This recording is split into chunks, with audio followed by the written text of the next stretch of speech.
Amina, une jeune fille brillante et intelligente de 22 ans, remporte une bourse universitaire pour étudier à l'étranger. Avant son départ, elle reçoit une bénédiction de sa mère afin que ce voyage lui apporte beaucoup de bonheur. Elle visite sa grand-mère qui à son tour lui donne un pendentif en disant « N'oublie jamais d'où tu viens ». Elle quitte son petit village en Afrique de l'Ouest pour s'installer dans une grande ville américaine. Arrivée en Amérique, Amina voit une ville étrangère froide, animée mais impersonnelle où tout est bruyant et rapide. Elle est confrontée au choc culturel, climat, nourriture, langue, et surtout l'absence de sa famille avec qui elle reste en contact via appel vidéo. Elle décide de braver la peur du changement et d'embrasser cette nouvelle horizon qui s'offre à elle, ainsi elle commence les cours. Lors d'une balade à l'université, elle rencontre Liam, un étudiant artiste qui l'aide à se repérer sur le campus. Ils se lient d'amitié malgré leurs différences.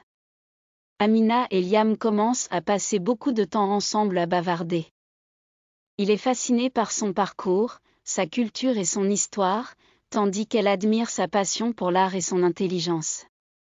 Au fil du temps, une romance discrète s'installe entre eux, mais Amina hésite à s'engager à cause des attentes de sa famille, qui espère qu'elle se mariera avec quelqu'un de sa communauté, un avis qu'elle ne partage pas du tout, mais elle doit obéir à la coutume.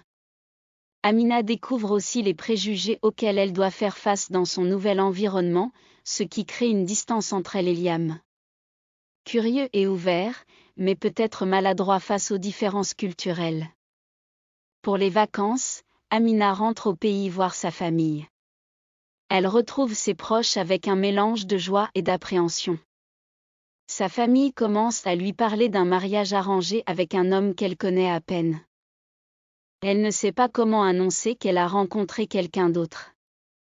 De son côté, Liam s'inquiète de son silence prolongé et prépare une œuvre d'art inspirée de leur histoire pour lui prouver ses sentiments. Une réunion familiale intense commença, mais Amina, ne s'entendant pas à cette réalité, sort de la réunion familiale. Sa grand-mère la rattrape et lui dit « C'est ce qui est mieux pour toi et pour nous ». En colère face à la décision de sa famille. Elle hésite à révéler qu'elle a rencontré quelqu'un aux États-Unis, puis finit par l'avouer à sa grand-mère qu'elle a rencontré un jeune homme blanc avec qui elle s'entend si bien. Les choses finissent par se calmer. La cour familiale, pleine de vie et de traditions, reprit son train quotidien. Amina passe les plus belles vacances entourée de sa famille. Les vacances terminées, elle quitte ses proches pour retourner aux États-Unis. Amina est contente de retrouver Liam. Il l'invitait à visiter un musée, chose qui l'enchante. Elle s'émerveille devant les œuvres d'art puis commence à partager des histoires sur son propre patrimoine culturel. Liam s'intéresse de plus en plus à son monde, ils rient en échangeant leurs perspectives. Une tension romantique naît lorsqu'il se retrouve seul devant une peinture.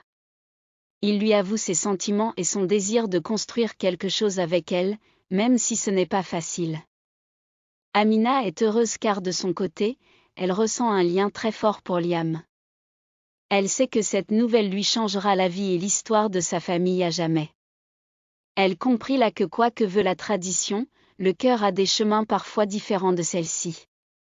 Amina et Liam décident de braver les obstacles ensemble, trouvant un équilibre entre leur culture et leurs identités grâce à leur histoire d'amour.